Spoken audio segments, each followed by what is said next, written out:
Sir, हमने कई सुझाव मांगे थे कि आपके इस विषय पर आपसे हम लोग बात करें, तो एक काफी बच्चों के बीच में से भी, पेरेंट्स के बीच में से भी एक विषय निकल करके आया, क्योंकि एंट्रेंस एग्जाम्स, नीट, जेई वगैरह प्रोफेशनल कोर्सेज के लिए आजकल लगभग हर बच्चा कोशिश करता है।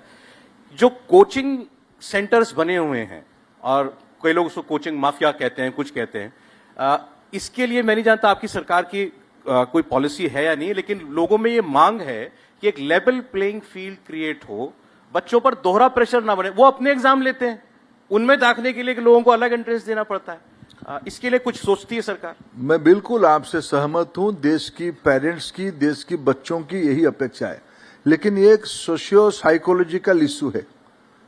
मध्य वर्गीय परिवार में लगता है अगर मेरा बच्चा एक अच्छा कोचिंग सेंटर में नहीं जाता है, वो पढ़ के वहां क्या सीखता है सेकेंडरी हो जाते हैं। आस पड़ोस में लगता है कि आपकी अफोर्डेबिलिटी की इश्यू है, क्या आपकी बच्चा कम थोड़ा पढ़ा लिखा है, क्या वहां क्यों नहीं जाता है।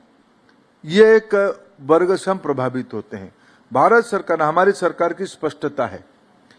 गवर्नमेंट ऑफ इंडिया 2 साल पहले एक एडवाइजरी सभी राज्यों को दिया है, कोचिंग सेंटर के लिए, कंडक्ट के लिए क्या सेल्फ रेगुलेशन होनी चाहिए।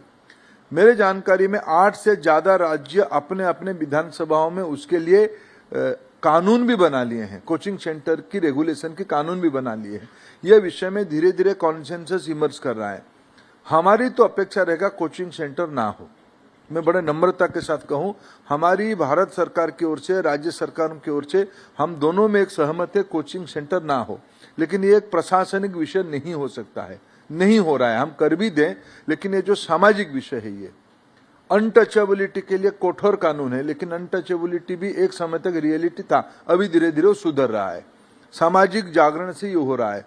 अभी देखिए, मैं आपको एक उदाहरण दूंगा। हमारी एक सरकारी स्कूल की व्यवस्था जो भारत सरकार के नेतृत्व में चलता है, नवोदय विद्यालय जी। नवोदय विद्यालय में जितने आईआईटी में, एक एग्जाम्पल, एक स्टडी आपको करके बता रहा हूं, आईआईटी में लगभग 19,000 20,000 स्टूडेंट्स कैपेसिटी है। उसकी 1,000 स्टूडेंट यानी 5% स्टूडेंट नवोदय और सेंट्रल स्कूल से आते हैं, जो कोचिंग में नहीं जाते हैं। अनेक स्टेट बोर्ड से बच्चे भी आईआईटी क्रैक करते हैं, ग्रामीण इलाका की बच्चे भी आईआईटी क्रैक करते हैं। इसलिए यह भ्रम में मैं तो नहीं हूं कि लेवल प्लेइंग फील्ड हो ही नहीं सकता है। ये लोग एक फाइनेंशियल पावर हो गए हैं, इसको थोड़ा मार्केटिंग कर पाते हैं, उसकी एडवर्टाइजमेंट कर पाते हैं। एक जिस आयु में बच्चा रहता है उसको एक प्रलोभन और प्रभावित, प्रलोभन कहना उचित नहीं होगा, सही शब्द नहीं है, प्रभावित करने के लिए उनको एक साइकोलॉजिकल स्पेस मिल जाता है। मध्य वर्गीय परिवार अपने बच्चों को लगता है कि ट्यूशन इंस्टीट्यूट में डाल देने से, कोचिंग इंस्टीट्यूट में डाल देने से थोड़ा ये शायद कुछ न कुछ जादू हो जाएगा। ये जो सामाजिक चैलेंज है, मैं इसको बड़े, एज ए पेरेंट्स, मैं उस विषय में बड़े गंभीरता के साथ कहता हूं, उसकी मैं नुकसान भी उठाने के लिए प्रस्तुत हूं।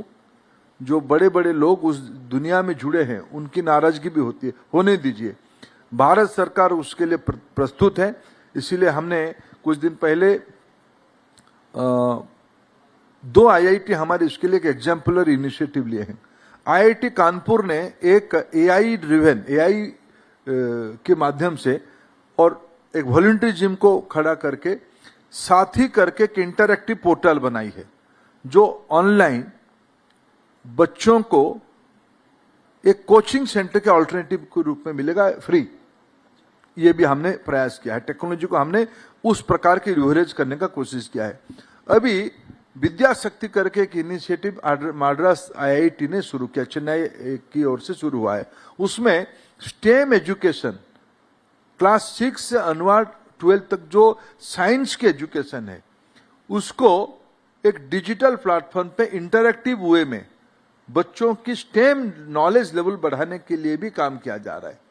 यह सब, जब देखो, हमें भारत सरकार की, राज्य सरकारों की, हमारी टीम इंडिया की दायित्व है भारत में सरकारी खर्चे की एजुकेशन लेवल प्लेइंग लेवल पर है। इस बार बजट को देखिए, बजट में माननीय प्रधानमंत्री के आदेश से वित्त मंत्री जी ने यह घोषणा किया है, आने वाले दिनों में भारत की सभी सरकारी सेकेंडरी, हायर सेकेंडरी स्कूल्स में ब्रॉडबैंड लगाया जाएगा, इसका अर्थ है डिजिटल इकोसिस्टम आ जाएगा वहां।